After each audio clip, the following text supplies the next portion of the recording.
Evangelho segundo São Mateus, capítulo 17. Vimos no dia de ontem o capítulo 16, e a ênfase que demos foi de que Jesus compartilha naquele diálogo com os discípulos, no meio do capítulo, sobre a autoridade que ele dá à igreja, quando se refere às 4 chaves. Na verdade ele não dá o número, mas ele fala as chaves do reino dos céus. Mas entendemos no Novo Testamento sobre 4 chaves, lembramos que o tema central dessa sessão é a igreja, e o capítulo 16 está no meio dessa sessão. Quando entramos no capítulo 17, a gente encontra algumas coisas. A gente encontra Jesus no Monte da Transfiguração, depois um diálogo com os discípulos a respeito da pessoa de Elias, porque Elias estava com Jesus no Monte da Transfiguração. Depois eles descem do monte, acontece uma cura de um jovem que estava endemoniado,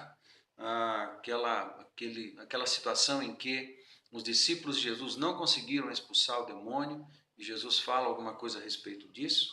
Depois Jesus fala novamente sobre a sua morte e ressurreição.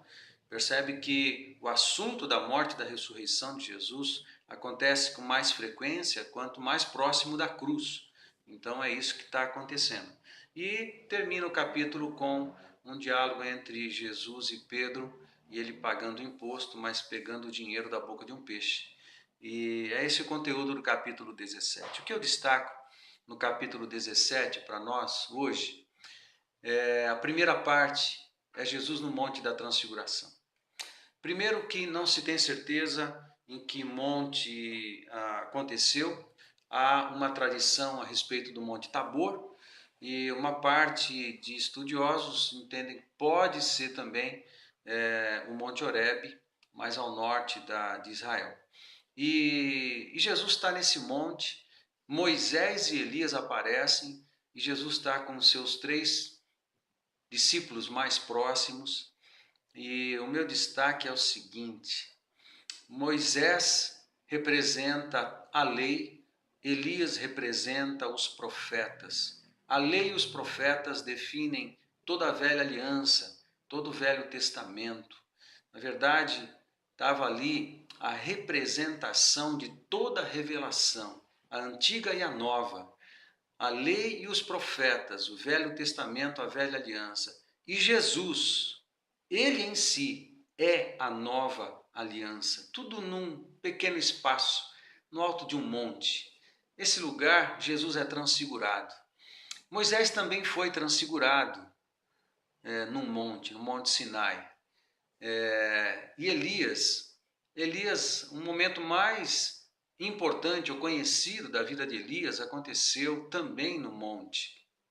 E Jesus está nesse monte, conversando com eles. Moisés anunciou o Messias, Elias também, na sua figura profética, representando todos os profetas do Antigo Testamento. Todos eles anunciaram o Messias, e agora Moisés e Elias estão com o Messias, abençoando o Messias, porque ele está próximo da cruz. O assunto, com certeza, era a cruz. Eles estavam fortalecendo Jesus. Nesse momento também, Jesus tem o seu rosto resplandecendo da glória do Pai, e ele tem uma experiência ali com os discípulos e desce. O que eu convido você a ler o capítulo 17, você vai ser muito abençoado. E pense no capítulo 17, nesse momento da transfiguração, do Monte da Transfiguração, como a confirmação de Mateus para o leitor judeu de que de fato Jesus era o Messias anunciado pela lei e os profetas. Mais uma confirmação de Mateus sobre a messianidade do nosso Senhor Jesus Cristo. É isso. Boa leitura do capítulo 17. Deus te abençoe muito. Mais palavra, mais presença de Deus, mais fé e ação. Fica com Deus.